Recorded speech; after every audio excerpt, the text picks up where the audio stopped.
Assalamualaikum warahmatullahi wabarakatuh. Perkenalkan, nama saya Ahlis Munfairah dari kelas 12 MIPA 5 asal sekolah SMA Negeri 1 Kragen tahun ajaran 2023-2024.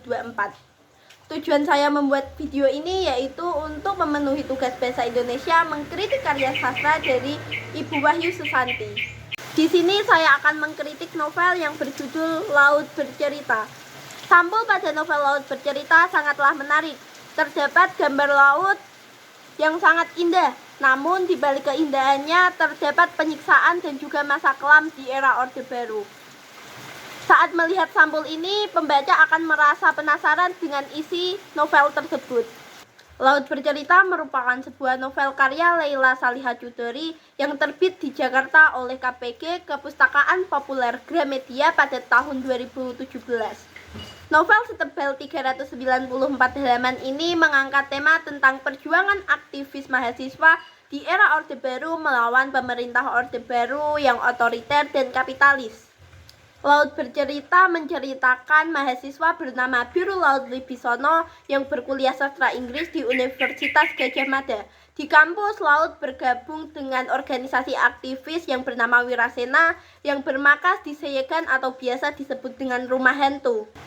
Kelompok Wirasena tersebut terdiri dari Kinan, Sunu, Alex, Daniel, Gala atau Sang Penyair, Gusti, Ahmad, Coki, dan Naratama. Pada tahun 1998 menjadi tahun yang kelam dan gelap, di mana orang-orang hilang, disiksa, dan dibantai apabila mereka berani menentang atau melawan pemerintah. Pada suatu ketika, Laut dan rekan-rekannya melakukan aksi protes yang disebut dengan aksi tanam jagung belangguan untuk membela rakyat yang haknya diambil secara paksa. Setelah selesai melakukan aksi, Laut dan rekan-rekannya ditangkap paksa dan dibawa ke markas tentara. Mereka diinterogasi dan disiksa.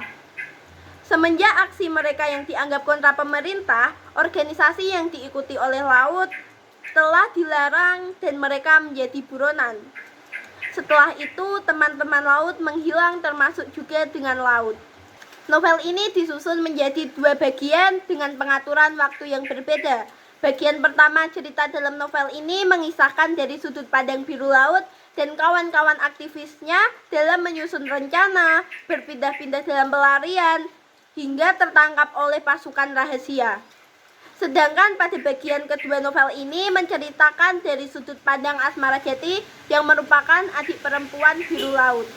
Bagian kedua novel ini mewakili perasaan keluarga korban penghilangan paksa. Bagaimana pencarian mereka terhadap kerabat mereka yang tak pernah kembali. Juga tentang perasaan para korban selamat. Bagaimana terpenjaranya mereka atas kejadian tersebut, serta rasa bersalah mereka karena telah selamat, sedangkan teman mereka yang lain tidak selamat. Bagaimana mereka menanggung beban kesalahan untuk menjelaskan kisah menyakitkan kepada para keluarga korban. Pembawaan yang mengambil dari dua sudut pandang berbeda membuat kita dapat berempati dan memahami posisi berbagai pihak yang terlibat dalam kasus-kasus penghilangan aktivis secara paksa. Namun dalam beberapa hal bahasa yang digunakan pada novel Laut Bercerita cukup berat, seperti pada kalimat, "Karena itu aku mengira begitu aku tenggelam, kematianku akan menghasilkan guncangan besar," atau bak Dewi Kali yang perlahan menarik nyawaku dari tubuh, seperti seuntai benang yang perlahan-lahan ditarik dari selai kain tenun, pada halaman 5. Selain itu, pembawaan yang mengambil dua sudut pandang tentu saja bukan tanpa resiko. Pengaturan waktu yang berbeda membuat alur pada novel ini menjadi maju mundur atau campuran sehingga bisa menimbulkan kebingungan pada pembaca. Oleh karena itu, pembaca mesti fokus dan memahami secara seksama supaya paham betul isi dan jalan cerita dalam novel ini dengan baik. Meskipun begitu, Laut Bercerita sangatlah bersifat edukatif. Hal ini dibuktikan bahwa isi dari novel ini memuat pengetahuan rezim Orde Baru.